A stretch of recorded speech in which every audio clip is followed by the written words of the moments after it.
jërë ngeen jëf yéen ñi safoo site internet bi di Buzz Actu 221 nuyu nañ leen bu baax jaajëfal leen ci kóolu tege sopp bi ak topp bi nga xamante ne rek yi nag ñu koy topp bu leen fàttee abonné di bës cloche de notification yi ngir mën a am yeneen i info. xale yi Pastef yi dama leen di may benn vidéo pour ngeen xam Sénégal ni mu mus di doxee xam nga nag toujours moo ko rek man jeunes yi booy Pastef ñoo tax ñu may wax ñi nga xam te ne bi ñu duggee ci politique yàggul politique mus leen intéressé dama leen may benn vidéo ci fin bi ngeen seetaan ko ngeen comprendre gis nga journalistes yi li ñuy def nii dafa yàgg am gis nga nguur gi soog a ñëw rek dañ lay teg pression parce que dañoo tàmm lu yomb di liggéey des fois ñu dem di imprimer seen journaux yii nii te duñ fay dara parce que dafa am fu ñuy jaar ak nguur di dem ci bureau yi ñu ci bëree bëri Astou Diop Fall vous vous rappelez la dernière fois bi mu toogee ni day taxaw wax ni Moustapha Ba nii bu tamee daal di ko yónnee vidéo bi après dem ci bureau am nu mu def ak ñoom moo ko nettali Sénégalais bi seetaan noonu la ñuy doxee ay seen journaux yi nii ak seen télé yi moyen de pression lañ ko daan def ci nguur yi. gis jamonoy Abdoulaye avant muy ñëw bi muy soog ak si nag nii la woon presse bi di ko teg choc mu sonal ko ba mu tëj fi Sud FM def ay affaire xeex tëj Sud FM la defoon. mbëkkanteeg journaliste Abdou Diouf journaliste yi ñoo ko daaneel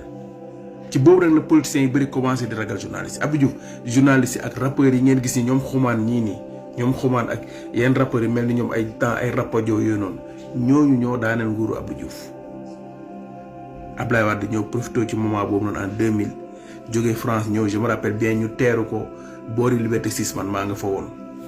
Idriss Seck bu jour boobu noonu ñoo denn moom mu sol yére bu am bretelle nii après ñu jógee Liberté dox continuer ak moom RTS bañ ñi du ko wane mooy Babacar Diagne bi fi nekk tey ba léegi kooku tam ku fi war a jóge la Babacar Diagne ku fi war a jóge la Abdou Diouf Abdoulaye ci la gagné Abdou Diouf rappeurs yi ànd ak moom ñëpp ànd ak moom journaliste yi mu jóge fu mu ñëw toog journaliste commencé di ko teg pression ci la commencé yàq journaliste yi ci xaalis Latif Coulibaly sonal Abdoulaye Wade génnee livre teg ko choc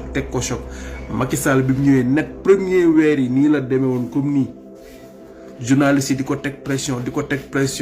ci moom mu daal di récupérer Latif Coulibaly ñi gën a rëy làmmiñ mu commencé di leen jël commencé nag am fu muy jaar ak ñoom gars yi nag daal di changé boo gisee Ousmane Sonko mosuñ koo may jàmm xam nañ ni bis bu faloo ñoom bis bu ñu faloo seen yii ñuy def yëpp jeex na ñii mënoo leen a chantage mënoo leen teg pression te du ñu neexal kenn pour nga waxal leen lu baaxul luy demee noonu maanaam li ñu tàmm c'est fini jeex na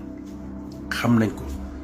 daloon na Macky Sall mais Macky Sall après dafa récupérer presse bi da leen jox xaalis di leen may ay faveur moo tax affaire yi changé moo tax ñu ci bëri daan ñu ko wax dara ba leen seetaane bi de vidéo bi soit selo bi vous allez comprendre dëgg-dëgg lan moo fi doon xew même chose la gis nga bu yàgg lii nii début nguur gi rek la bu leen tiit wala di jaaxle wala jàpp ni pression wala réew mi dafa jaxasoo réew mi yaa ngi tegu ci yoon fii quelque temps dootoo leen dégg ñu wax parce que lii mënut a continuer pendant 5 ans dañ koy daw dañuy sóob ni fii quelque temps bañ dem ba xam dëgg-dëgg ni ñii foowuñu ñi négocier wuñu ñii foowuñu bale bi après lañ koy comprendre bale président Diomaye bi donc bu leen inquiété wu fii quelque temps ñoom ñëpp rang yi day jub par force déglu leen vidéo bi vous allez comprendre ni lii musul changé nii la affaire yi mus di demee léegi nag day des après ci nga xam te ni moo falu ba xam na day teggi tànkam mujj bàyyi wala day continuer gëm li mu gëm téye ko. bu amub télé wala rajo. daañu la audité.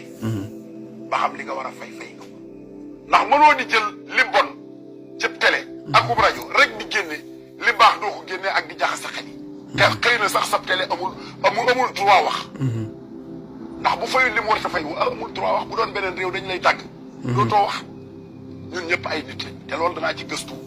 jéem cee def proposition de loi ak borom xam-xam yi. ñu seet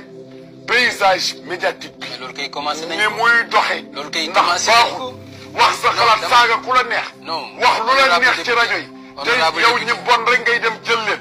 ñiy wax lu baax doo leen jël. loolu commencé nañ ko parce que dégg nga fisc bi di laaj 1 milliard groupe Walfadjri.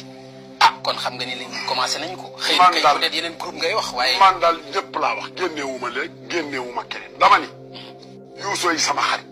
mais bu dee du fay li mu war a fay day bokk ci karaj nii la mus di dem bu leen génnee ci mbedd mi ñu dóor leen ni lakk moche ndax moo xew ci réew mépp wala pompe ndox mu tàng ba élection jotaat man loolu laa gëm parce que nag réew mi du ngeen ko yàq ndax fi mu ne média yooyu bëgg a yàq réew mi bu nit waxee dara ñu dagg leen la wax la leen neex dara changé loolu mooy am da ngay wax lu baax ñu dagg la ca bon def ko gros titre te duñu publier loola te ñoom xëy na sax waruñoo wax ndax du ñuy journaliste wala groupe bi ñu ne fayul benn droit day bindew këyit rek di jaay journal yu bari yi di lambar ci réew mi waree su ko